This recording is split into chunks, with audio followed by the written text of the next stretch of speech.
My first word is unprepared. Unprepared. I have a prefix un here.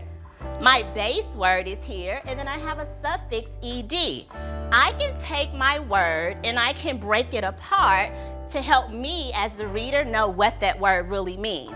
So Orion, I have prefix un, I have my base word prepare, and then I have suffix ed.